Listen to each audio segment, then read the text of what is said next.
a number of people, and this person found a way to make money by having people get the information online. Like, I want to know information about the wells around me, so I can go to a site like this, and if I become a member for 20 bucks, then I can get the information that actually I think I should have, but I don't. So you go in here and you can see this is Dimmick, and this is a 4-mile radius, and you can see there are your search produced 197 individual permitted wells located on 88 well sites within a 4-mile radius of Dimmick Township. 80 of those permitted wells have been drilled. Might be a little more since this was updated. The well sites are displayed on the map above, and you can see the blue flame image indicates there are production reports or how much they're producing.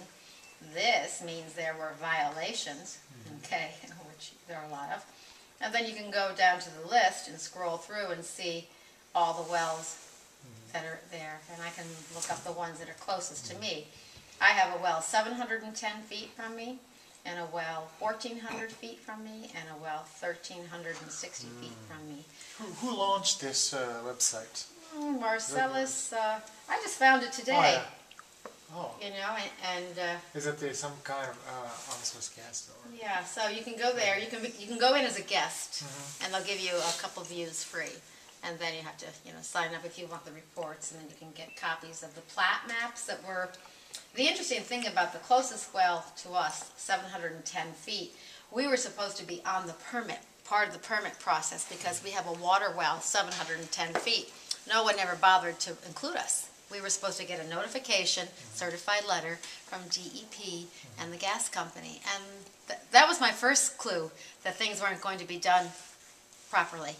I believe the DEP was going to be a state regulatory agency that was going to keep us safe. Ta-da! Not so. All they do, they're a permitting agency.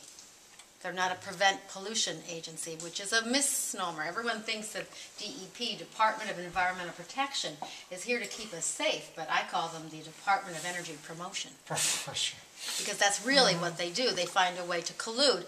But this isn't just the Marcellus Shale story. I mean, have you checked into coal mining in West Virginia?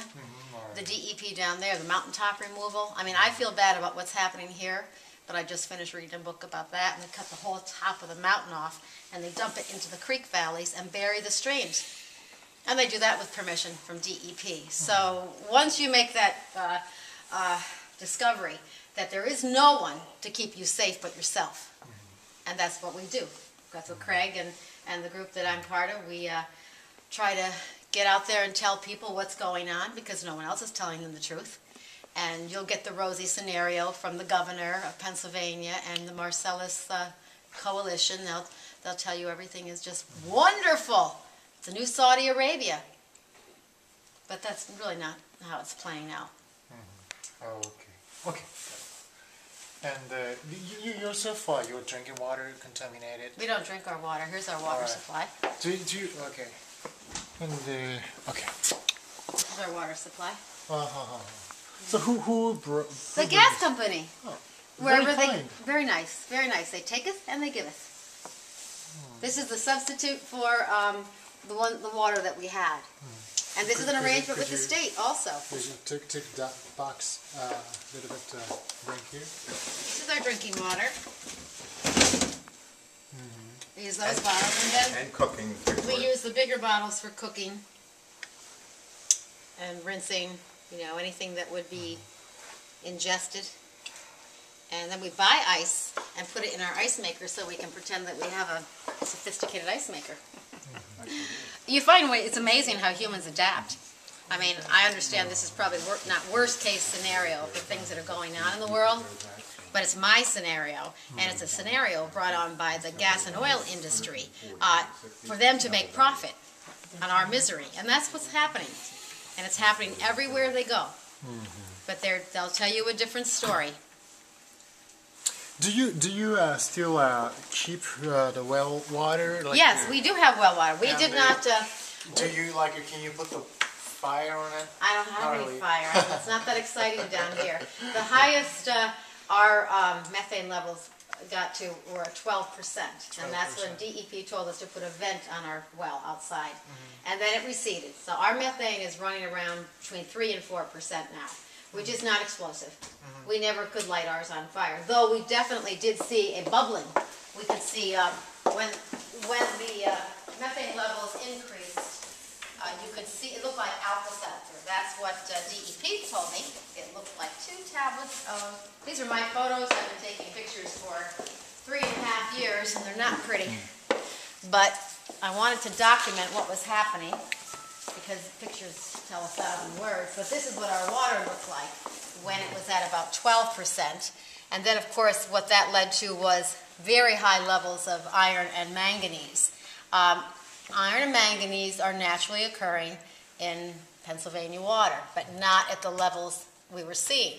So theory being that the methane migration brought more things into the aquifer that we normally would have had. And then the best thing was, not the best thing, but do I have a photo on that? When the ethylene glycol showed up in our water. Maybe I don't have a picture of that. Oh, that's fracking. When they're using the fracking chemicals, see, they have plastic to keep the leaking pipe, and it's leaking all over the place. That's the fracking operations. That's the Carter's house. Can you imagine living through that? Those people can't even sit on their front porch, and never will. So they'll have to move. Price you paid for.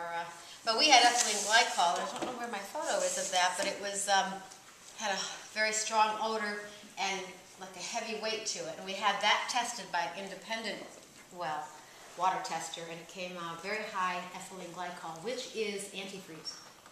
Was in our drinking water. No fracking fluids ever in anyone's drinking water. That's what we hear. This was a spill across from our house.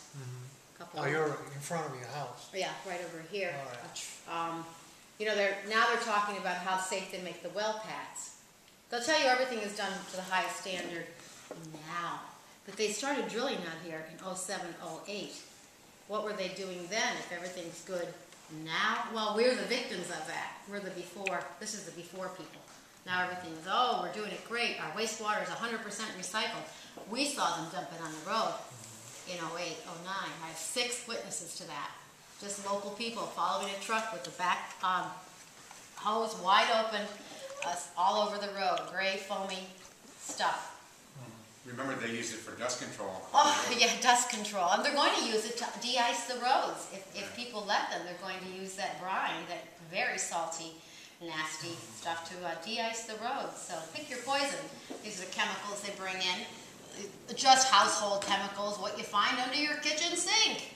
That's what the gas company and DEP will tell you.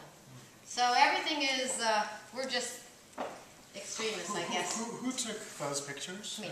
You, yourself. What I was doing for a while, when it first started kicking in, I realized there was no one to help us. I decided I would document. I showed these pictures to my state senator, Gene Yaw, and he accused me of falsifying them. He didn't believe me. That's my state senator.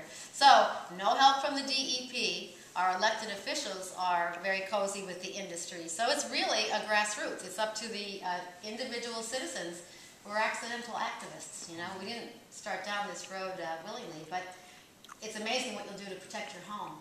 And I'm not doing anything except protecting my home and my community. That's ironic that our own community turned against us when he explained to you, Craig explained about trying to get the water line. Yeah. I call it the lifeline, because without that water line, our property will never have a restoration of its value, and you'll never be able to turn your kitchen sink on and not be frightened. You know, we would have to test our water every day. When did you find your water is contaminated? Well, after drilling, our water surged, got very orange. Did you see that the water comes from your water tap, like dirty water comes from the water tap? And in the washing machine. I opened the washing machine and everything was black. It isn't. I'll show you. Now it's clear. It's pretty clear. We have a filter on it for the household use. So, you know, it's sometimes it's burst, but it's very clean. You know, it doesn't look, but I won't drink it.